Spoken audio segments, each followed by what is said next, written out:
Welcome back to the Daily QCI. Today, we are going to talk more in depth about allostasis. All right, don't hit that red X yet. Don't click stop. Trust me, this one's going to be worth it. Even though it's a word we don't use all that often, it's important. So typically, allostasis is used to refer to the body, the process by which the body achieves stability through change. Initially introduced by Sterling and Iyer, the concept emphasizes the dynamic adjustments that our bodies make in response to stressors. Unlike homeostasis, which focuses on maintaining a constant for our bodies or whatever the topic is we're talking about, allostasis recognizes the adaptive changes that take place in order to cope with challenges better in the future. All right, so this is where we get into now the concept of adaptive capacity, because it's our ability to adjust to these changes in our environment that allow us to have new set points. So if we're bodybuilding, for example, we stress our muscles grow, we can lift more later. So that is our body creating a new allostatic set point from having load. Well, the same thing can happen to us emotionally, mentally. It can happen to our businesses. It can happen to us as leaders, so in our leadership development. So I'm going to try to link together using the concepts of allostasis and adaptive capacity and allostatic load to the leadership environment. See if it works. Ultimately, it boils down to your ability to adapt, and then through adapting, becoming stronger. So if you're able to do that, then the concept of allostasis in leadership worked. Strategic planning benefits from this principle of allostasis by emphasizing flexibility and responsiveness. So organizations that adopt this allostatic approach are better equipped to handle market fluctuations, internal challenges, anything that stresses the business. So what does this involve? First, continuous monitoring. So regularly assessing the internal and external environments to identify stressors and opportunities.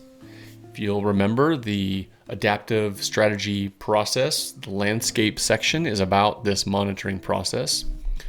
Developing adaptive strategies, so plans that allow for modification. Regularly adjusting your KPIs, using an OKR framework that has a regular cadence of evaluation, reflection, adjustment.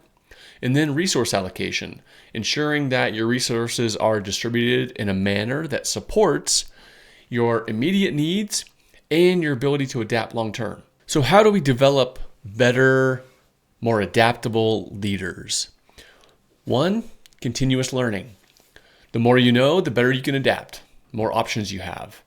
So encouraging people towards ongoing education and skill development is critical. Next, cultivate emotional intelligence. Equip your leaders with the ability to manage their own stress response and understand those of their team members. The application of that is crucial.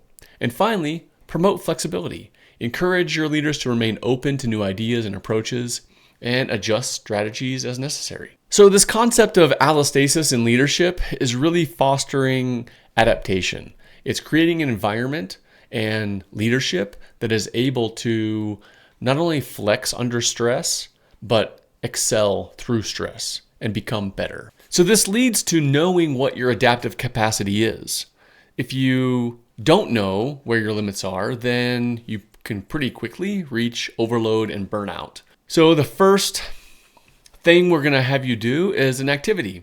You're going to do a stress mapping exercise with your team so you can identify your current allostatic load and then develop strategies to improve your adaptive capacity. This will also let you see if anybody's on that borderline of exhaustion, depression, burnout, that kind of thing. So there'll be a link to this activity, another Google Doc download for you if you'd like to download the instructions and do this with your team. You'll need a whiteboard, some flip charts, sticky notes, markers. You could also use a Miro board if you're doing this from a distance with a remote team.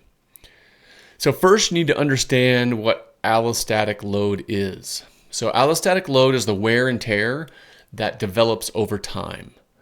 So this overlaps with adaptive capacity because the allostatic load is the wear and tear over time. It's the accumulation of those added stressors. Adaptive capacity is our ability to absorb those. So when we're talking about adaptive capacity, I like the bucket analogy.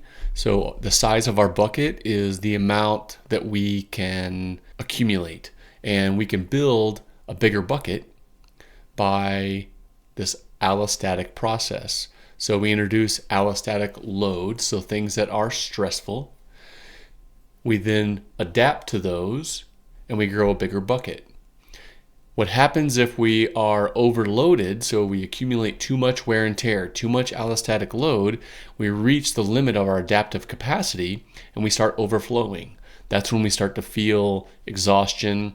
That can lead to depression and burnout, and that can be physical things, it can be mental, emotional, and it can be related to the stressors that we experience through our work environment. That's what we're focusing on today. So as a leader, you are constantly bombarded with stuff, choices to make, people to work with or to navigate around, and all of those things can be perceived as stresses.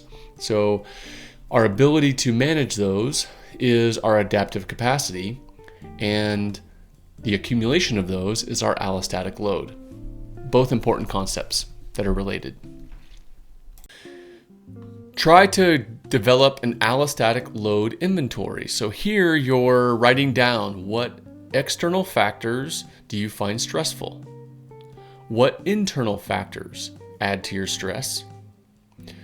Are there any organizational structures or factors that are contributing to your stress?